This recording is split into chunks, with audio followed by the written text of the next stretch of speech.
is a month, the shortest month of the year, but it also was designated for our history. And if you've been keeping up with what's happening today, they're trying their best to erase, let me put emphasis on that, they're trying their best to erase black history. And I blame people my age, my folk, for what's happening to us because we stopped telling the story. And we depended on somebody else to tell the story. And you see what they're doing now.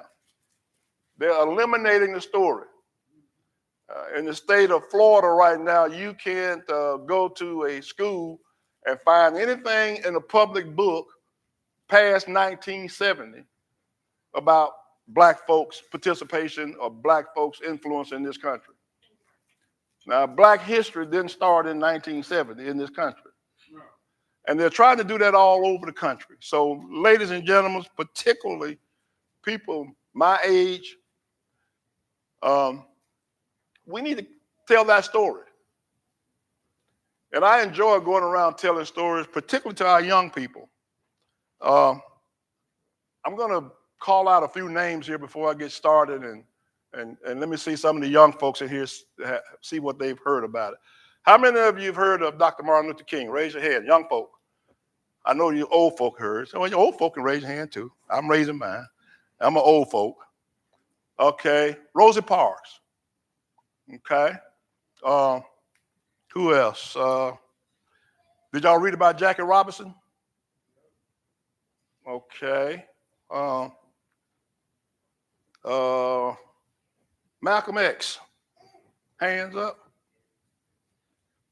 Somebody's glasses here. Okay. Booker T. Washington. How many of you heard about Booker T. Washington? George Washington Carver. How many of you heard about them? I'm finna shock you for a minute here. All those peoples that I just named, I have a personal contact with them. I've met all of those folks. And I know people look at me and say, you know Booker T. Washington, George Washington Carver? The reason I say I have a contact and I know them, my grandfather was friends of theirs. And my grandfather used to talk about them all the time. And that gave me a connection. You follow where I'm going? That gave me a connection with them. I didn't know them personally, but all the other folks I've met personally. Dr. King, Rosie Parks, Malcolm X, Jackie Robinson. And I could go on naming a list, but that's not important. The important thing is the information that I've learned, I need to pass it on. And I want you now to be a part of that by saying, I know somebody who met Dr. King. I know somebody who met Jackie Robinson or Rosie Parks or all these other folks I've been naming. Again, that gives you a connection to them. And that's how history comes about, and that's how we tell our history, by talking about our experiences. And someday, some of these young folks are going to say, well, I met a man who met Dr. King, or I met a man who met Rosie Parks. Let me tell you a little bit about my journey. I hope we got some mathematicians in here, these young folk, because they're looking at me already saying, if he met all them folk, how old is that man? I'm gonna give you a formula, and I want the young folks in here to raise their hand when they realize what my age is, okay? All right. In 1963, there was a great march in Washington. A great march in Washington. How many of you heard of the March on Washington? Okay. In 1963, myself and two other guys hitchhiked from Gadsden, Alabama, which is about 700 miles from Washington. I was 15 years of age at the time. Okay, guys, get your calculator out. I see one grabbing it right now. But that's okay, that's good. I was 15 years of age in 1963. Now, when you find out how old I am, please raise your hand. Okay?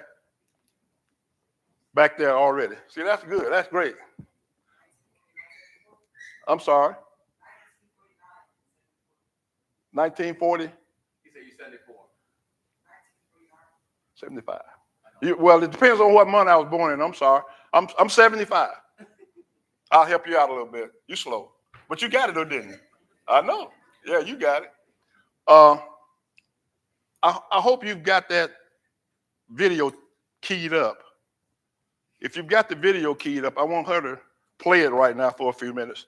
And I'll let you know when to cut it. I don't want to play the entire video. I want you all to listen to this because this is one of my proudest moments out of all the things that I've accomplished over my lifetime. Well, mostly. Ma'am, go ahead if you got it.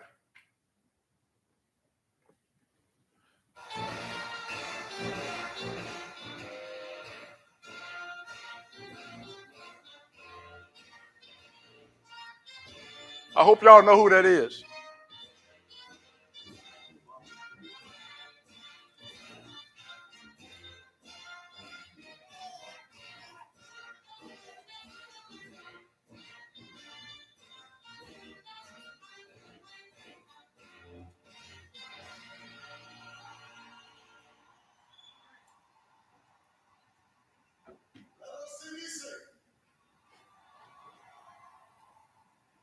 Thank you so much, everybody. Please have a seat. Have a seat. Michelle and I are happy to be here with such a good-looking crowd. Everybody's cleaning up nice. Thank you to Shaka Patap for not just the great introduction, but more importantly, your leadership, especially on the issues of brain research that have potential to change so many lives. I want to thank Shanice Washington and everybody at the CBC Foundation for doing so much to help all our young people achieve their God-given potential.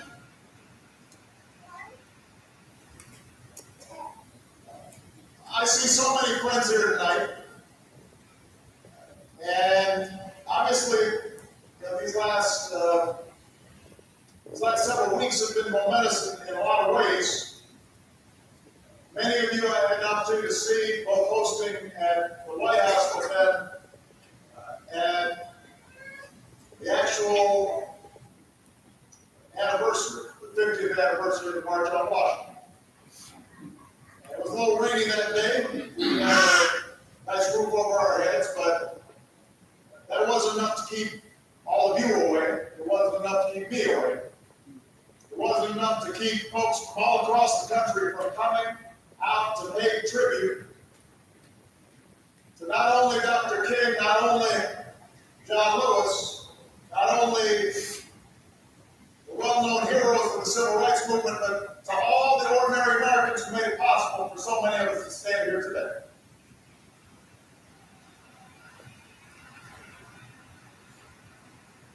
It's time for these folks to stop governing by crisis. Start focusing on what really matters. Creating new jobs, growing our economy, expanding opportunity for ourselves, looking after our children, doing something about the violence out there. Because we've got all these battles we have to face. We've got to remember what brought us here in the first place. And as I was preparing my speech for the anniversary last month, I was doing some research, reading some stories about people who would come to the march 50 years ago, and I came across the story of a young man named Robert Avery. And Robert was 15 years old in 1963. So he and two friends decided to hitchhike Gadsden, Alabama, to the March on Washington.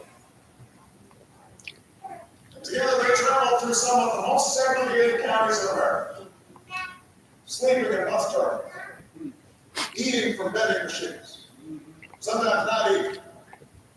Sometimes they walk. Sometimes passerby. Black and white offered them rights, worried that they might not make it on their own. 700 miles later, the boys from Gadsden reached their destination. They marched with Dr. King, and they left to Buckholm. And afterwards, Robert went back home to Alabama, and he's now spent the last 3 decades on the Gadsden City Council. And Robert Avery is here tonight. And that was a great time in my life to be recognized by the President of the United States. But it wasn't about the recognition from the President. It was about what we had accomplished. How many of you look at or seen, I know you've seen pictures or video of the I Have a Dream speech in Washington? Raise your hand. I know everybody has probably seen some and seen pictures and everything. If you've seen pictures or seen the video, how many of you seen signs look like this? Or like that one over there? Well, that's what I want to brag about tonight. Every one of those signs that you see professionally, now I don't care what nobody else tell you. You got to listen to me. I'm the only one around that can talk about it. I touched every last one of those signs. You see, myself and the other 2 guys, we got to Washington a whole week before the march. We left 10 days early to go those 700 miles because we didn't know how long it was going to take us. So we got there in 3 days. And so the rest of that week, we worked in the March on Washington headquarters. It was our job to take those signs that you see in those film footage and on the pictures, to put those together, to staple them together, and then take them out to the parade ground the night before the march and pass them out. So I claim, and nobody in here can dispute me, I claim that I touched every last one of them. Okay? Until somebody can dispute that, I'm going to continue to claim that. So that was my greatest thing, my contribution to the March on Washington. I had an opportunity to meet, I talked about Dr. King. I had an opportunity to meet Dr. King during that march, during that particular time. Most people don't know that Dr. King was not scheduled to speak at the march. Well, I take that back. He was scheduled to speak at the march, but they weren't sure if he was going to speak. And the march was not organized by Dr. King. How many of you all knew that? The march was not organized by Dr. King. It was organized by a gentleman by the name of A. Philip Randolph. As you can see, it talks about jobs and everything else, the first-class citizenship. A. Philip Randolph, this is an assignment, young people. Get your pencil out, young people, because I don't know if they're teaching you this in school, but A. Philip Randolph was the president of the sleeping car porters. So back in those days when they had the trains, all the black folks worked on the train, worked as porters. And he was able to organize them, one of the largest unions there were in the country at the time. But they were all black. And when the labor movement started, they realized that they had to use both black and white folk because that's who was out there working. So the AFL-CIO merged with the black labor group, and A. Philip Randolph became the vice president of the AFL-CIO. That's what pushed him into prominence. But Bayard Ruskin, Bayard as he pronounces it, I think that's the way it's spelled, B-A-Y-H-A-R-D. You should know that name because he's on Netflix now. He's the guy who actually put the march together. It was A. Philip Randolph's idea, but Bayard Ruskin put the march together. So I had an opportunity to meet him and A. Philip Randolph. it was interesting. We worked in the campaign headquarters, and reporters were coming in a lot, in and out, trying to talk to folks. And I never will forget this little incident that happened. Reporters was asking Mr. Rustin about the march coming up. Say, how many folks you think going to be at the march on Wednesday? And he said, well, I don't know. He said, let me see. Went in his coat pocket, pulled out a paper, and he looked down at it and he said, I don't know, maybe about 65,000. I knew he was lying, because they didn't even expect 25 to 35,000 folks. That's how many people they expected. But anyway, when he pulled that out and said that, the reporters, of course, they jumped on and ran away. One of the ladies in there said, what did you have on that paper? He said, nothing, it's blank. Just giving them that information. That was the type of individual he was. I hope y'all catch his story, his life story. It's on one of those YouTubes or somebody now. So please, ma'am, and please, sir, go and look at it. But let me get back to what happened to me while we were working in the March office. The Friday night before the march, Dr. King was in Gaston, Alabama, my hometown. And he talked to some of our parents about us being there. And they asked him to check on us. Think about this. Dr. Martin Luther King Jr. in 1963, one of the most powerful, busiest person in the world, they asked him to check on us. And of course, that he told him undoubtedly, he told him he was going to Washington, because Saturday morning, he came to Washington, came to the march headquarters.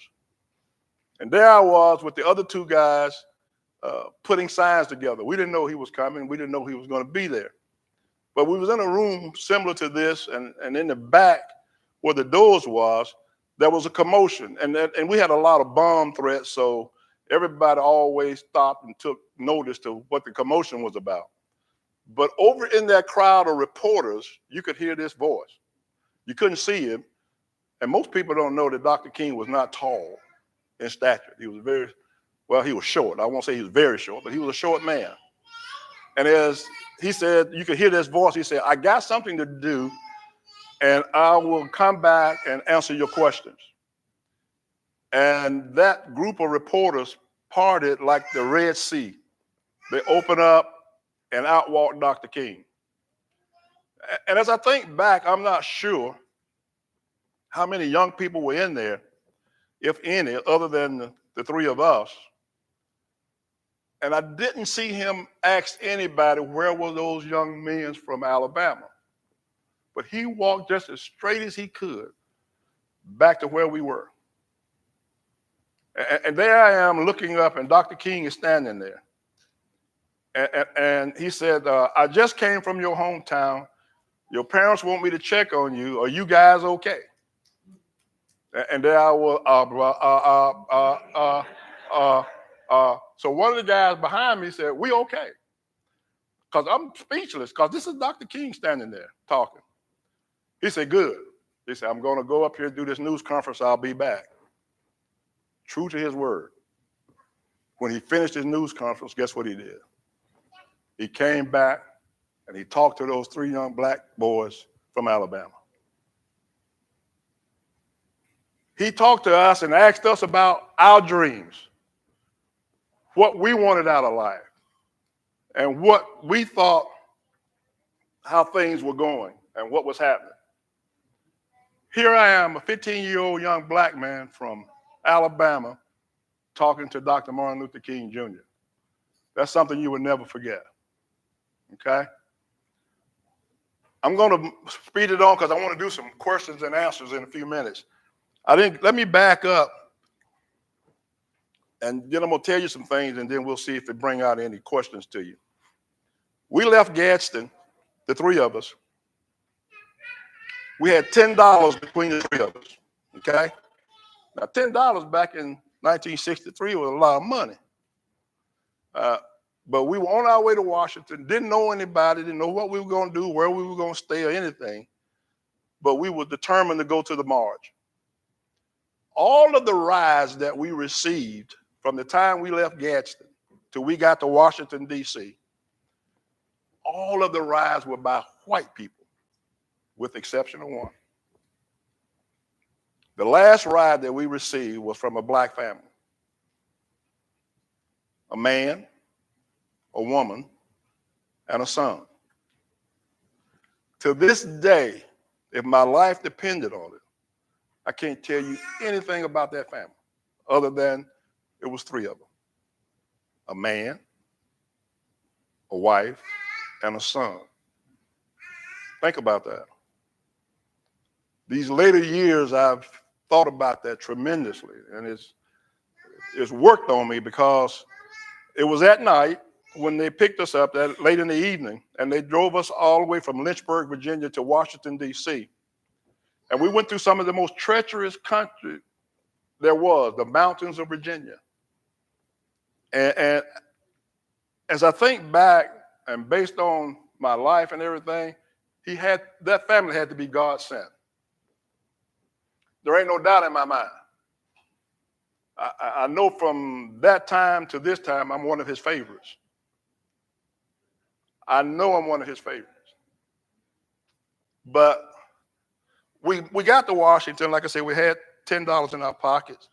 Didn't know where we were going to stay. We wind up, you young guys are going to like this. After we got there, some people told us where the March on Washington headquarters was, so we went there the next day because we got into D.C. about 3 or 4 o'clock in the morning. So we went over to the headquarters and told them who we were and all that stuff. And Reverend Walter Fontroy, that's a name you might want to research, who used to be a D.C. delegate and very, very popular in the movement.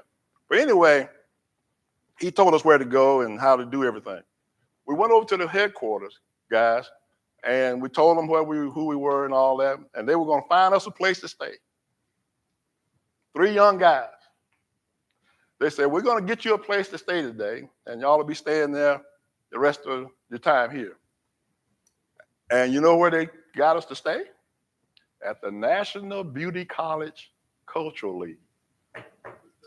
Beauty college. Young guys. See, back in those days, women were the only beautician. We didn't have men beautician back then. So think about that. Yeah, you getting excited too, wasn't you? 3 young black guys gonna be staying at the beauty college. Man, you talking about somebody who was happy. We were happy. So at the end of the day, the ladies who run the beauty college came over to pick us up, right?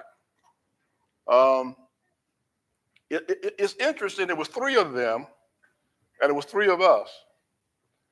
And we all kind of gravitated towards one of them. I don't remember too much about the other 2, just the one I gravitated toward. But anyway, her name was Peaches. And Peaches was, I think, the youngest of the group. She was about 65 years old, the lady who came to pick us up. So when we got over to the college, we were getting excited. We went in, and guess what happened? Peaches was the youngest thing there. School was out. It was in the summertime, so nobody was at school. So needless to say, that was an adventure. But I love Peaches anyway. So we stayed there. And we made history, I guess, sort of. We were the poster children for the march. We got newspaper articles, TV stuff. Right now, you can go to the BBC, I think, and pull up some footage of us. And when you see Dr. King's I Have a Dream speech, I'm in that footage. The speech where he is talking, and then they start showing close-up of young people. There's a young man with a sailor cap, white sailor cap. They'll show him, he's sitting there looking up. They'll show him close up. They'll show another young man close up, and the next person they show close up is me. That's in the official I Have a Dream speech that they play. But anyway, people were coming by the headquarters wanting to know where were those young men from Alabama. Think about it now. We came there with $10, so they were telling about how broke we were. But they paid us $3 a day to work in the office and provided us a place to stay.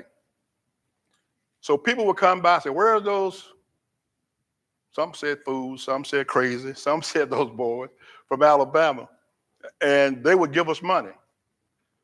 When I left Washington on my way back home, I had over $300 in my pocket. So it was a very profitable trip for me, money-wise. I don't want to give a whole lot.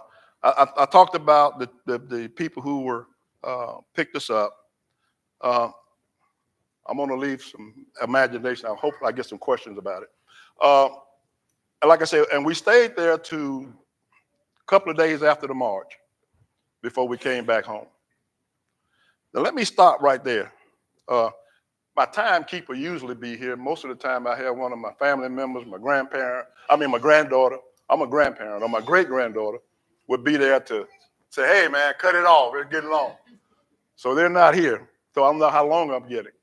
So I'm gonna stop right here and open it up for some questions, because I know some of you all got questions.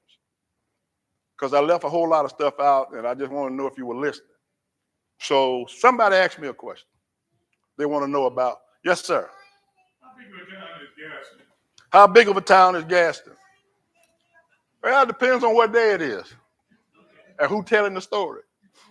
Back in the day, Gaston, within the city limits, was around 60-something thousand people. Census say today we're at about 40,000, and I say they're wrong, because you know us, me, you, and we ain't gonna tell everybody who at our house. Cause mama and them in there, and mama and them getting the check, and we ain't gonna tell you that. So we don't respond to the census. And I found out, I worked the census this past census term. I did some recruiting for the census because I wanted to see for myself. And I found out that all those people they sent out and enumerate to check on folks who didn't fill out the paperwork, all they do is make money. They lie to. They say, I went to Sam's house, and they ain't come to your house. But they wrote down, I went to Sam's house, and Sam's house is the same as it was in the last census. And that's not true, because Sam and them had some kids, and mom and them done moved in, and somebody else done moved out. So the census are suspect, to answer your question. But right now it's about, they say 40,000, I say it's more, okay? Anybody else with a question? I know you got one. You just standing and sitting. Now there's one dumb question. I want you to hear this. There's one dumb question. I'm gonna tell you what it is. The one you don't ask. Okay, so now, yes ma'am. So I want to know, what was your thoughts doing all that travel? What was your thoughts? What were you thinking? What even initiated? Good question. I left that out because I was going to wonder if anybody was going to ask that question. There was a lot of turmoil in the city of Gadsden. If you go back and do some research, everybody knew about Birmingham, Alabama. You know, the hoses, the fire hoses and all that. The Wall Street Journal did a research on brutality in the South during the Civil Rights Movement. Guess what city was number one? Gadsden. How many of you know what a caliprod is? How many of you had a caliprod used on you? Well, I have. A bunch of us did. Children, elderly people. We all had those caliprods used on us. And for the ones who don't know what a caliprod is, it's a long object, aluminum, filled with batteries, and they have prongs on the end. And it charges. If you've seen a rodeo, y'all seen rodeos. If you got a cow or somebody that's going wrong, they prod that cow with that shocker. It's an electric shocker. And they use that on us.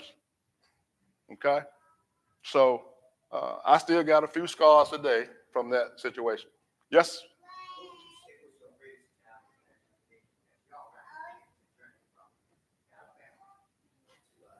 To what?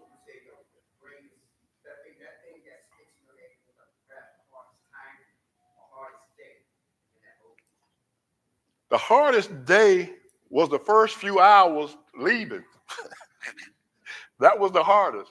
You got to think about this. This is 1963, and we were at a meeting that Sunday afternoon when this guy decided he wanted to hitchhike to Washington. You know, he said, "Look, I want to go to the march," because everybody was talking about it, and it was only $25 for the bus ride.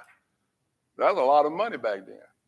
And see, he said, "My parents don't have it." I said, "My parents don't have it." The other guy said the same thing. And he said, his name is Robert Frank Thomas. Frank said, "I've been thinking about hitchhiking." Okay. And he just kept insisting that he was thinking about hitchhiking. So he finally convinced us to do that. He was 18 at the time. James Foster Smith was 17, and I'm 15. And I was the only one out of the three of us who didn't have a problem with the parent letting us go. The other two guys had to beg their parents to go. When I went to my house and told my mama what we were going to do, my mama just had one word, or the two words: be careful. I guess you can put that together. One word. That's all she said to him. I said to us. The hardest part was when we started out, and this is another research for you guys, look up William Moore. William Moore was a Baltimore mailman. He was white. William Moore, a Baltimore mailman who was white, was shot and killed by the Klans about 7 miles from my house. Okay? And that was right before the march. Well, he got shot and killed in April. The march was in August. But all of us knew where the march was, where the shot was, where he was killed. So as we left the house, we had to go past that designation. And as we got close to it, I'm on the inside of the road, and I realized where I was. So I got and walked over to the outside. You know, we just kept talking and walking. And then the next guy walked around. And so Frank is in the inside, the oldest guy was on. He said, "Look, guys, we know where we're coming up on. This should inspire us." We stopped and had prayer. I never thought about going back. I never thought it was crazy. I never got tired, and I never got afraid of anything. So I hope that answers your question. That's what inspired us. That fact that here's a white man who came all the way from his comfort zone in Baltimore, Maryland, was shot and killed because he was on his way from Chattanooga, Tennessee to Jackson, Mississippi to protest what was happening to black folks in the South. The least I could do was get up off of my couch and do something for myself.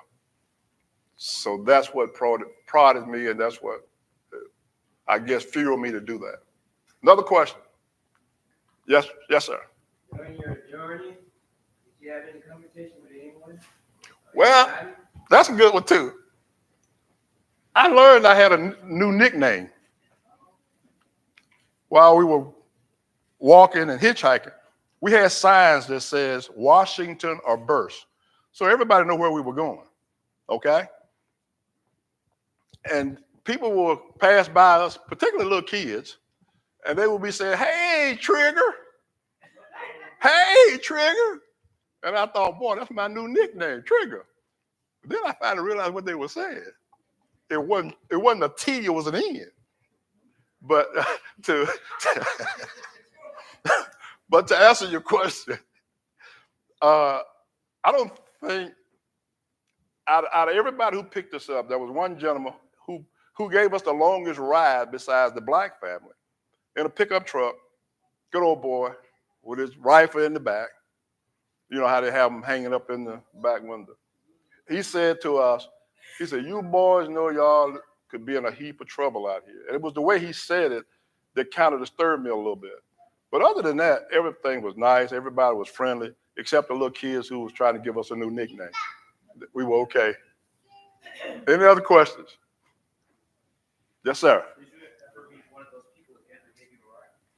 No, I didn't. And like I said, you don't. He said, "Did we ever beat anybody else?" I'd meet any of those other folks who gave us a ride. No, I didn't expect to meet any of those white folks, but what word I want to use? As far as that black family, I'm at a loss because there was a young boy in there. I would have liked to have known who they were and kept in contact with him at least. But again, if my life depended on it, I couldn't tell you what they looked like, what their name was, or anything. And that hurts me to this day. Any other questions? I got a question. Yes, sir. So I like history, but I have a question and it's not about your journey.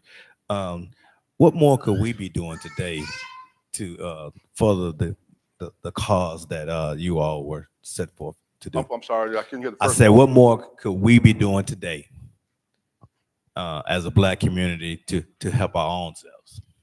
What walk could we be on today? You're on it now. Sitting here getting information. That's the first part of it. Second part of it is passing it on. And the third part of it is getting involved. You got to get involved, ladies and gentlemen. You can't wait till somebody else do it because it ain't going to happen.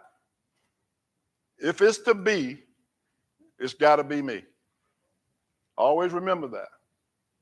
If it's to be, it's got to be me, okay? I know I've been up here a long time and my time is getting short.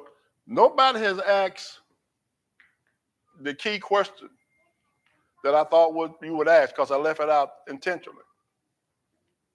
Most young folks and people want to know, well, how did you get back home? Did you hitchhike back?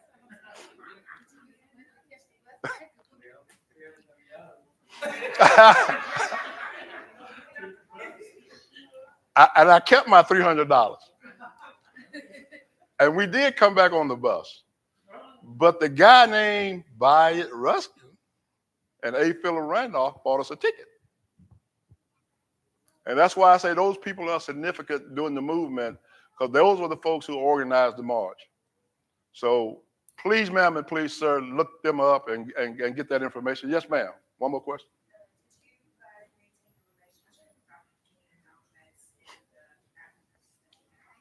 Yes, ma'am. The question was, did we maintain a relationship with Dr. King, Rosie Parks, Jackie Robinson, and all those folks? A little bit. Dr. King, of course, was in Atlanta, so I'm in Gadsden, and we were only 100 and some miles away. But Ralph Abernathy, who was Dr. King's assistant, who took over when Dr. King was killed, we were more close than Dr. King. I didn't go visit Dr. King at his house, but I did. Dr. Abernathy, he came to my house. I went to his house and stuff like that. So, but yeah, we kept a relationship, but not as close as I would have liked it. But yes, ma'am, we did keep in touch. Yes, sir. Did you meet President Obama? Yes, sir. Did you keep a relationship with him?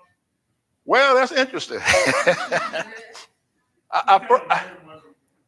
He's a very interesting fellow. I met him. The first time I met him was at the Bridge Crossing Jubilee, which is coming up this weekend in Selma, Alabama. So please, ma'am, and please, sir, y'all look out for it and check it out. If you can go to Selma, Alabama, it's a great opportunity. But anyway, I first met Obama in Selma when he was getting ready to run. I just happened to be president of the one of the state political organizations at the time. And I met him. I didn't know who he was. I couldn't even pronounce his name. But, I told him, I said, look, man, I said, me now, I don't know about the rest of them in the organization, even though I'm the president. I said, now I'm gonna support you. I'm gonna ride you all the way till you fall out. And you know what his comeback to me was? That means you're gonna ride me all the way to the White House? And you know what I was thinking? That fool crazy. Ain't no way no black man gonna win president. Now that's what I was thinking. And then the next time I met him, he was in Birmingham at a fundraiser, campaign stop. So and then of course I met him. I took pictures with him and Michelle that night at the banquet. I got to tell this story because I got to go. I'm a hugger. You know, I like to hug. I'm not the guy who likes to shake hands all the time. And so I hug ladies. And my wife tells me it's okay to hug. She don't mind me hugging ladies and being with them. She said, but don't close your eyes when you hug them.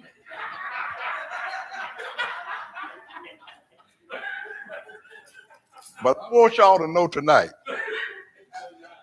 when I hug Michelle Obama, I close my eyes. But Telling. but I made sure Barack didn't see me because I had my back to it. But yeah, that's just it. Look, I've enjoyed it being here with you all and everything. Let me give you one last thing to do. Go to my Facebook page. It's Robert Avery Sr. I'd invite you all to go look. What I've been doing, or trying to do, and I've been real busy this month speaking and doing other things, I've tried to post a issue, not an issue, but a Black history fact about my community every day. And the headline of it is 29 Black history facts about Gaston, Alabama. Please go to that site and look at it. And I challenge you all to do the same thing for your community. You'd be surprised at the people in your community who've contributed to Black history or to the history of your community. Give them that notoriety. Let them know how much you appreciate them for what they've done. And I think we'll all be better off, because I tell people it ain't about me. It ain't about you. It's about us. Again, thank you for listening.